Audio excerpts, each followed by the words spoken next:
Let's talk unity. America doesn't need couples counseling. America needs the police. I haven't done couples work since training. I just don't believe in it. The field is littered with pseudoscience and self help books and pop psychology and private institutions. Clients show up with weird, unrealistic expectations, and always like 100% of the time, one person's really invested in the relationship and the other one isn't as much. And I can't fix that. Some people can work with motivation. Like helping a drunk realize they're an alcoholic is arduous and largely unrewarding work. It can be done, I'm just not the guy. Much less taking sides in a romance to get one person interested in the relationship when the passion is gone. I also tend to think that individual work is safer. That's because of a phenomenon of women who want to stay with their abusers. It's a subset of abused women, and the even more dangerous phenomenon of charming psychopathic abusers who enlist the therapist to help gaslight their victim. Um, Working with couples to keep a woman, usually, in a relationship with a man, almost always, who wants to control her, hurt her, and eventually kill her, well, that's not why I went to college for 8 years. And the psychopathic abusers are good at this. They are good at it. Therapists tend to have like really high confidence that they can detect these men and counter them, but that's not usually or even very often the case. Harm gets done. What are we talking about? America. America. This is America today.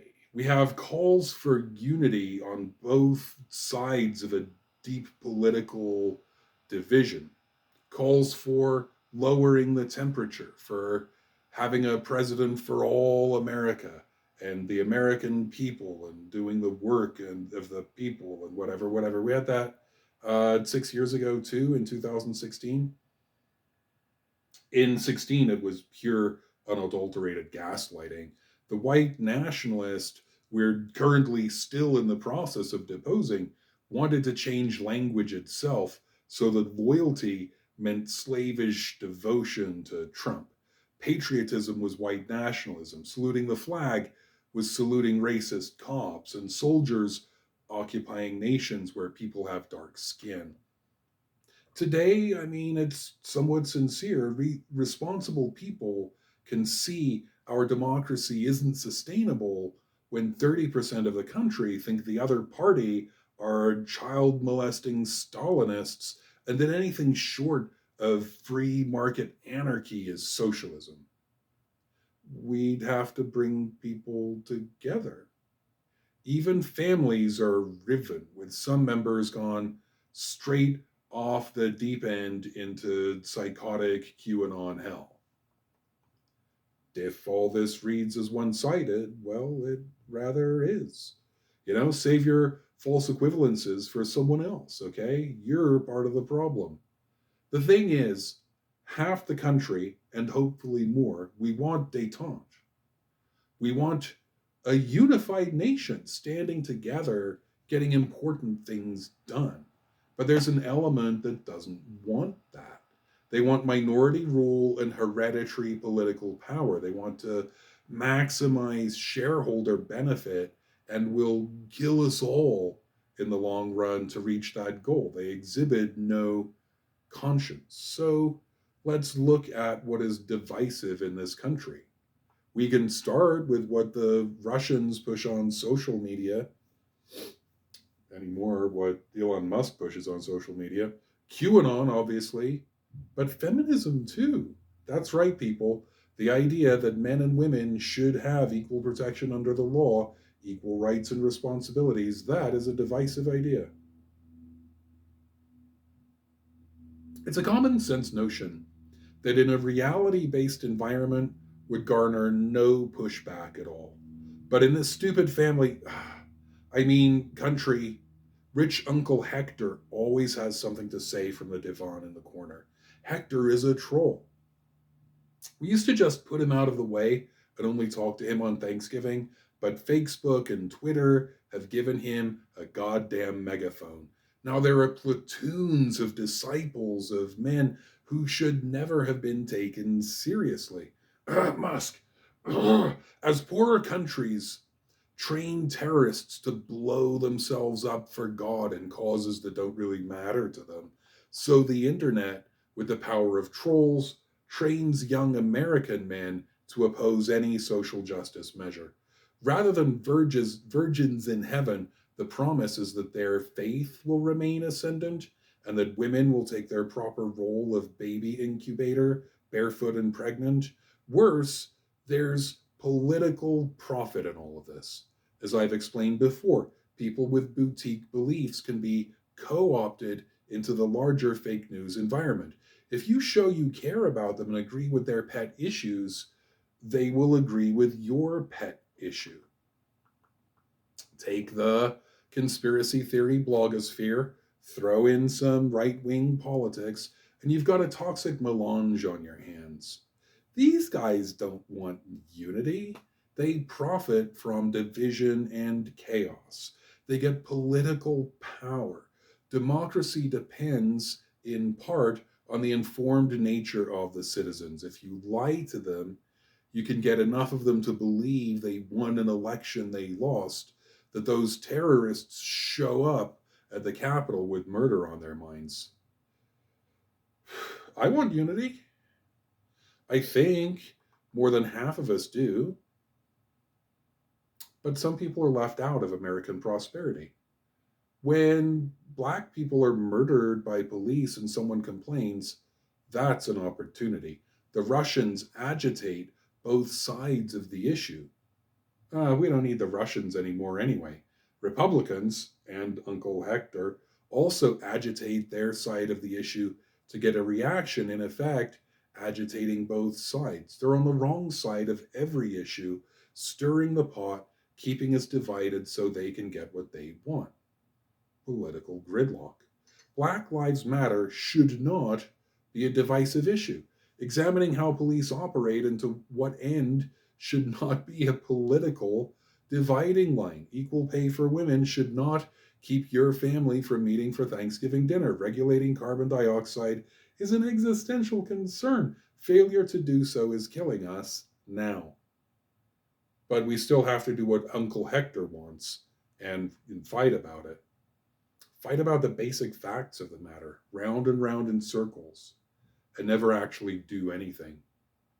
Most people don't give a damn about guns. Common sense regulation is fine. Background checks, have at it. But the NRA went full on, full tilt, balls out KGB. Dis and misinformation campaigns targeting faith-based communities to make guns an identity issue rather than a data-driven decision, smearing gun control advocates as commies who hate America, showing up at every town where there was a mass shooting tragedy to invoke disgust and scare the right-wing rabble that now Hillary is going to single-handedly revoke the Second Amendment. Hillary's coming for your guns. No. Obama's coming for your guns. No. Joe Biden's coming for your guns. What I'm telling you is the division is not an accident. Both sides do it. Yeah, okay. But one side is much better at it and much more invested in it. Because conservative arguments in the end don't tend to withstand scrutiny. People increasingly tend to vote Democrat.